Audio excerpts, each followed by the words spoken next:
Hello everyone, and welcome back to Morph of Dread. I imagine some of you are winding down for the night, while others might just be settling in after a long day. No matter where you are or what time it is, I'm thrilled to have you with me. If you enjoy the atmosphere here, please consider liking and subscribing. It helps me bring you more stories. Now, let's get you settled, relax your mind, and let's dive into tonight's story. I'm a cargo ship inspector working out of Manila for the Philippine Coast Guard, and 3 weeks ago I boarded a vessel that should not exist.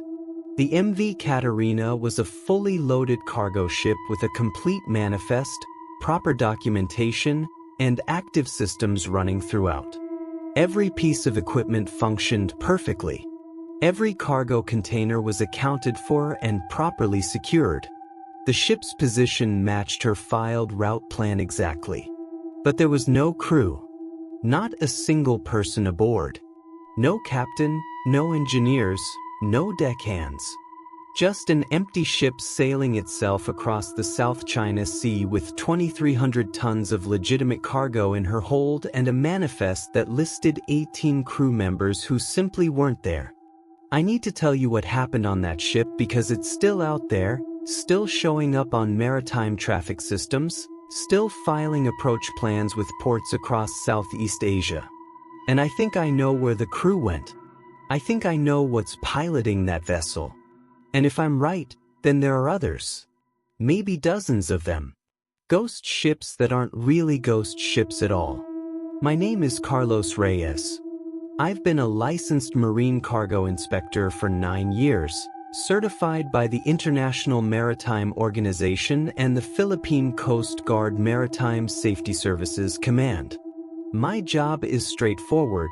I board commercial vessels entering Philippine territorial waters, verify their cargo matches their manifest documentation, check for contraband or safety violations, confirm proper crew credentials, and either clear them for port entry or flag them for detention and further investigation. It's methodical work. Procedural. Most days I inspect between 3 and 6 vessels depending on traffic volume and complexity. I work with a partner, rotating assignments with other inspection teams based out of Coast Guard Station Manila. The day this started, I was paired with Inspector Domingo Santos, a veteran with 14 years on the job. Dom knows maritime operations better than anyone I've worked with. He can spot falsified documentation from across a room and identify smuggling modifications to cargo holds just by listening to how a ship's hull resonates. If something's wrong with a vessel, Dom will find it. We received the assignment at 0630 hours. Coast Guard radar had detected a cargo vessel approximately 32 nautical miles northwest of Manila Bay, transmitting proper identification signals but not responding to standard radio hails on any channel. The vessel's automated identification system showed her as the MV Katerina, Panamanian flag, registered tonnage 6,500. En route from Kaohsiung to Cebu with scheduled port call in Manila for refueling. Everything appeared normal except for the radio silence. Radio malfunction isn't uncommon. Equipment fails, especially on older vessels operating with minimal maintenance budgets. But protocol requires physical inspection when a ship enters territorial waters without communication capability. We took our fast response boat, a 32-foot interceptor with twin diesel engines, and headed out under clear skies and light seas. Water temperature was 28 degrees Celsius, air temperature 31. Visibility unlimited. Perfect conditions for boarding. We spotted the Katerina 47 minutes later. She was a Panamax-class general cargo vessel, probably built in the early 90s based on her profile. Rust streaks marked her hull but nothing excessive. She sat low in the water, clearly heavily loaded. Her course was steady at 110 degrees, speed approximately 8 knots. No crew visible on deck. No activity at the bridge windows. Navigation lights were functioning correctly despite it being full daylight. Dom tried the radio again. VHF channel 16, international hailing frequency. No response. Switched to channel 13, the bridge-to-bridge navigation channel. Nothing. Tried the commercial frequencies. Complete silence. But the ship's automated systems were broadcasting perfectly. Her AIS transponder was sending position, course, speed, vessel identification, all updating in real time. We pulled alongside the starboard accommodation ladder, which was already deployed. That was the first real anomaly. Ships don't leave their boarding ladders down while underway. It's a safety violation and creates unnecessary drag. But there it was, a steel ladder extending down to about 2 meters above the waterline, swaying slightly with the ship's motion. I secured our boat to the ladder and we climbed aboard, following standard Coast Guard boarding protocol. Dom announced our presence in a voice loud enough to carry across the deck. Philippine Coast Guard, requesting permission to board. Nobody answered. We waited 30 seconds, announced it again. Still nothing. The deck was empty. The ship was completely silent except for the deep rumble of engines running below and the sound of water moving along the hull. The deck was clean. Recently maintained. Paint was faded but intact, no major corrosion visible. Cargo hatches were properly dogged shut. Ventilation cowls were positioned correctly. Everything looked operational and well kept. But there was something wrong with the air. It smelled sterile. Not like the normal mix of diesel fumes, salt water, and cooking odors you get on an active ship. This was clean in an antiseptic way, like a hospital corridor. We proceeded to the bridge, climbing the external stairs on the ship's superstructure. The door was unlocked. Inside, every system was running. The radar display showed our position with perfect accuracy. GPS navigation was active and tracking. The autopilot panel showed engaged status, holding course 110 degrees. The engine telegraph was set to slow ahead. The chart table had current charts laid out with the vessel's route marked in pencil. Everything you'd expect from a ship under normal operation. Except no one was there. The captain's chair was empty. The helm was unmanned. The bridge was completely abandoned but functioning as if someone had just stepped away for a moment.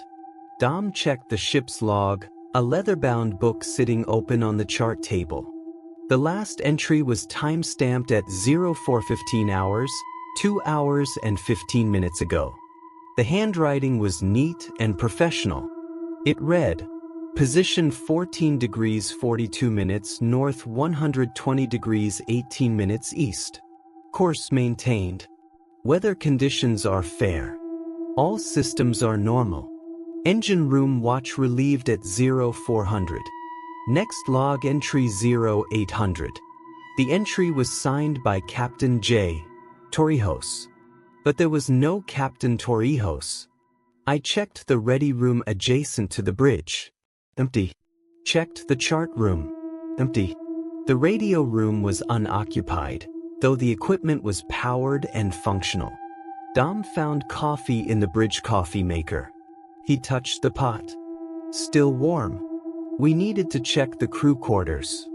Standard procedure when boarding a vessel with no visible crew is to verify they're not incapacitated below decks. Medical emergency, toxic fume exposure, any number of scenarios that could leave a ship functionally abandoned while technically still crewed. We descended the internal companionway into the accommodation deck. The corridor was lit by fluorescent strips, everything clean and maintained. We started checking cabins. Each door had a nameplate. Captain J. Torrijos. First Officer M. Delgado. Chief Engineer R. Santos. We opened them systematically. Every cabin showed signs of recent occupation but no occupants. Bunks were made but showed the impression of recent use. Lockers contained personal clothing. Photos were taped to walls, family pictures, children, girlfriends. One cabin had a laptop computer sitting open on the desk, screen showing a paused movie. Dom opened a drawer in the chief engineer's cabin and pulled out a wallet. Philippine passport inside, identifying Roberto Santos, age 46, with an address in Cebu. The passport looked legitimate. Current stamps from multiple ports. But Roberto Santos wasn't here. None of them were here. The galley showed the most disturbing evidence. When we entered, I could smell food that had been recently cooked. The stove was off, but the burners were still warm. A large pot sat on one burner containing what looked like rice porridge. The rice cooker beside the stove was on a warm setting, half full of cooked rice. The refrigerator was well stocked with fresh food, vegetables, meat, eggs, and milk. The garbage bin contained recent trash, food scraps, empty cans, plastic packaging. On the galley table, place settings were arranged for multiple people. Plates, utensils, cups. As if the crew had been about to sit down for a meal and simply vanished in the middle of their routine. Dom radioed back to Coast Guard Station Manila, reported what we'd found. The watch commander instructed us to continue the inspection, check the engine room and cargo holds, then stand by for a full investigation team. He asked if we'd found any signs of struggle, any indication of piracy or violence. Dom said negative. Everything appeared normal except for the complete absence of crew. We accessed the engine room through a watertight door on the main deck. Descended a steep ladder into heat and noise. The main engine was running at low power, probably just enough to maintain the 8 knots we'd observed. The engine room was spotless. Gauges all showed normal operating parameters, temperature, pressure, oil levels, cooling water flow. The engineering log was current, last entry made at 0400 by someone identified as R. Santos, presumably the chief engineer whose passport we'd found. But the engineer wasn't here either. The engine room was completely automated and monitoring itself. Every safety protocol was being followed perfectly by systems that should have required human oversight. That's when I noticed something strange about the engine itself. The vibration pattern was wrong. I've been around ship engines for 9 years, and you develop a feel for how they sound and feel.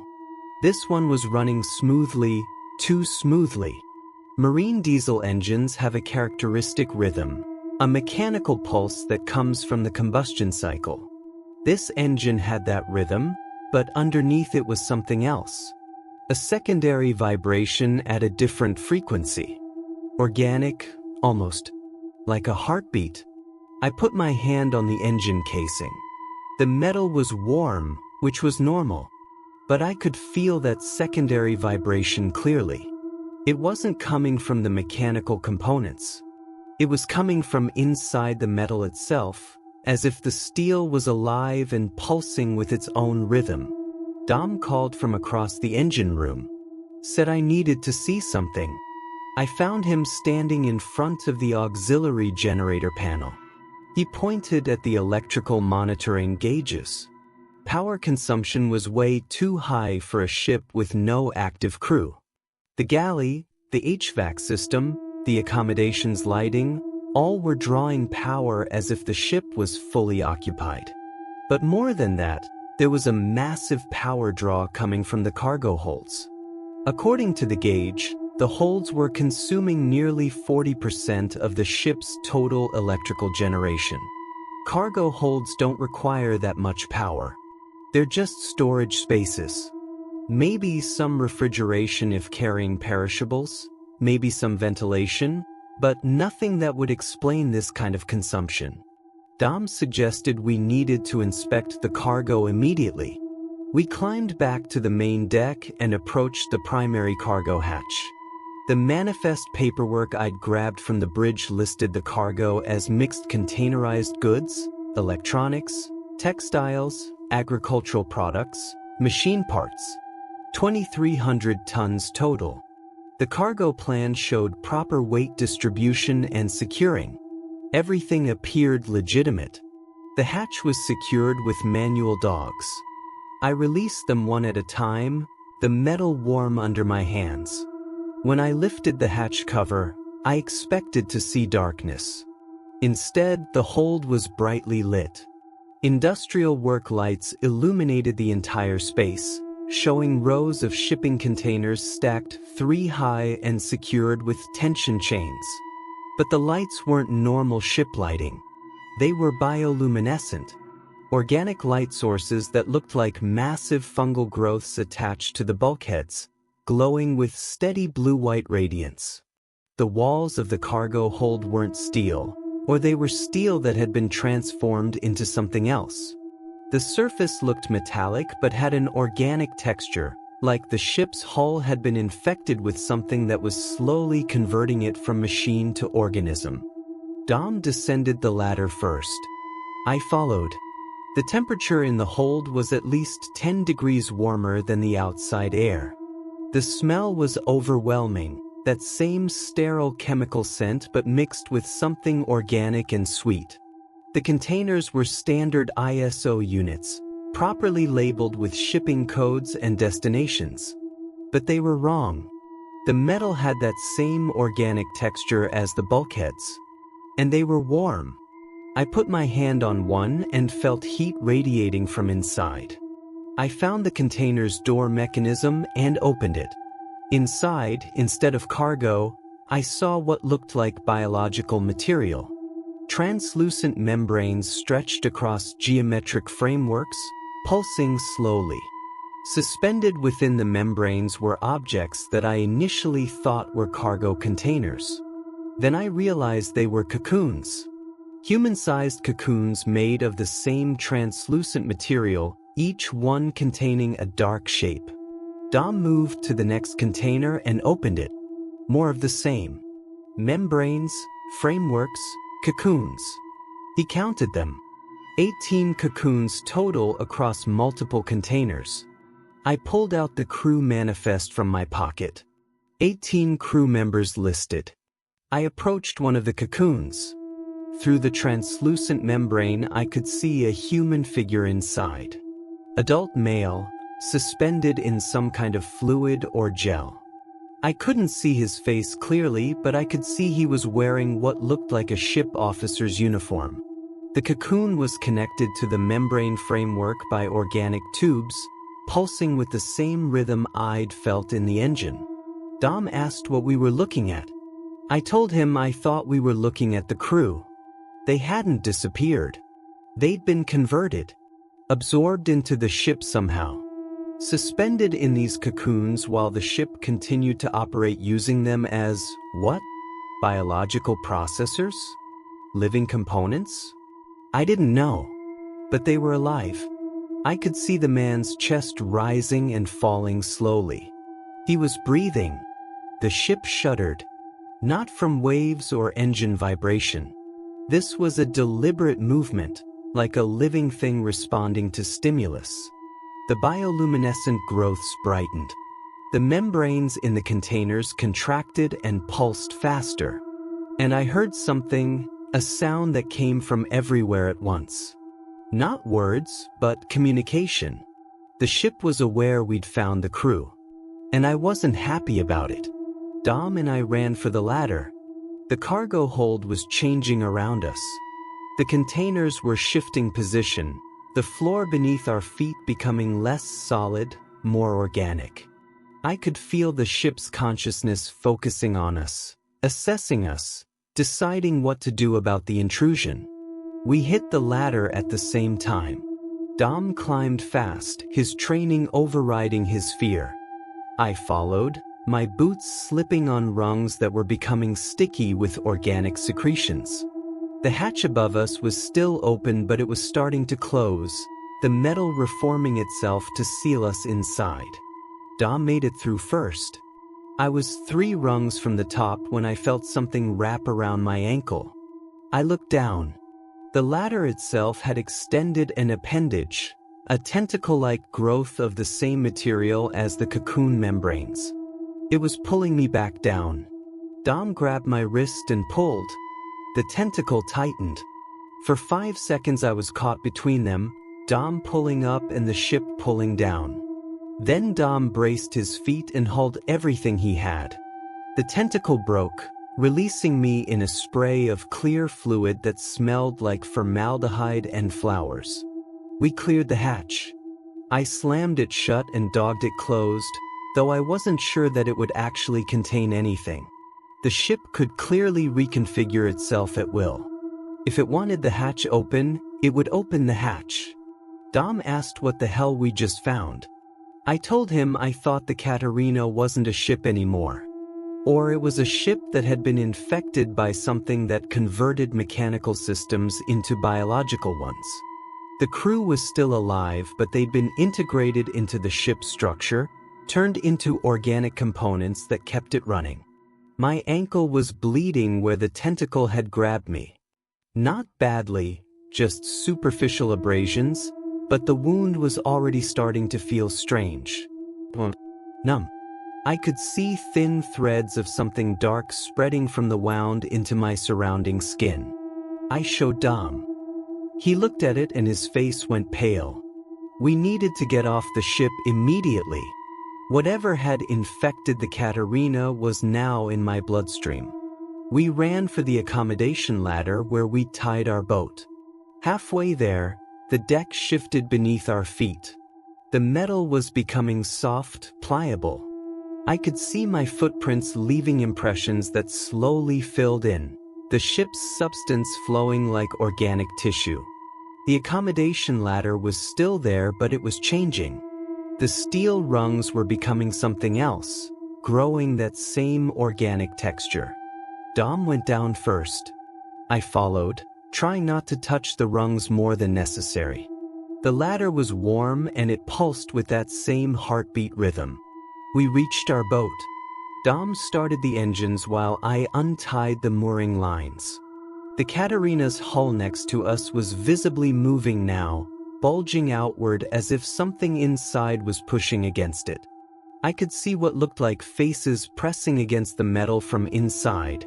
The crew, maybe, trying to warn us or trying to escape or just responding to the ship's commands.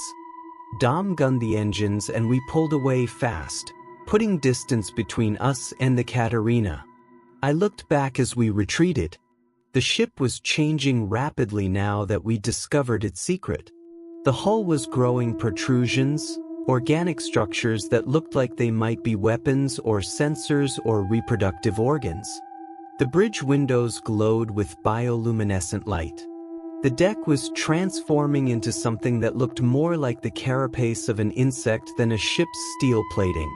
We got 500 meters away before the Katerina started moving. Not sailing, metamorphosing. The ship was pulling itself apart and reforming into something else. The superstructure folded inward. The hull split along its length and reconfigured into multiple segments. Within 3 minutes, the cargo vessel we'd boarded had transformed into something that looked like a massive marine organism. Hundreds of meters long, segmented, with propulsion that didn't use propellers but undulated like a sea serpent. Then it dove. The thing that had been the MV Katerina slipped beneath the surface and disappeared, leaving only disturbed water and a spreading slick of organic material that smelled like the cargo hold. Dom radioed the Coast Guard. Reported what we'd seen, though I could hear the disbelief in the watch commander's voice even through the static. We were ordered to return to the station immediately for debriefing and medical evaluation. The infection in my ankle had spread to my calf by the time we reached port. I could feel it moving through my tissue, converting my cells into something else. The medical team sedated me and performed an emergency surgery, excising all the infected tissue and a wide margin around it. They told me later that the organic matter they removed was still alive and trying to integrate with the surgical instruments. Dom was clean. He hadn't been touched. But they kept him in quarantine for 72 hours as a precaution, running every test they could think of. He came back negative for all of them. The official Coast Guard report on the incident listed our findings as a suspected chemical spill on an abandoned vessel that subsequently sank due to structural failure. The crew was listed as missing, presumed lost at sea. No mention of the biological transformation. No mention of the cocoons or the ship's metamorphosis. The investigation was closed within a week. But here's what that report doesn't mention. The MV Katerina is still broadcasting her automated identification signal. Still showing up on maritime traffic systems. Still filing approach plans with ports across Southeast Asia. The ship that transformed and Dove is still pretending to be a normal cargo vessel. And according to the tracking data, she's resumed her regular shipping route. I started researching after I got out of the hospital. Looked for similar incidents. Found dozens of them over the past 20 years. Ships found abandoned with no crew but showing all signs of recent occupation. Vessels that disappeared after being boarded by Coast Guard or inspection teams. Maritime anomalies that were explained away as piracy or crew mutiny or navigational accidents. But the pattern was clear. Every single incident involved a cargo ship operating regular routes through tropical waters. Every single one had been reported as having communication difficulties before being found crewless. And in every case, the ship either sank shortly after discovery or resumed normal operations as if nothing had happened. I think Katerina isn't unique. I think there are multiple vessels like it operating in commercial shipping lanes around the world. Ships that have been infected or converted or were maybe built this way from the start. They masquerade as normal cargo vessels while actually being living organisms that absorb their crews and use them as biological components to maintain the deception. The infection in my leg left scars, but I recovered fully.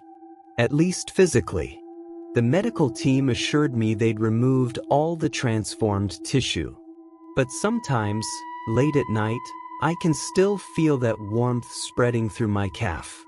That pulsing rhythm that matched the ship's heartbeat.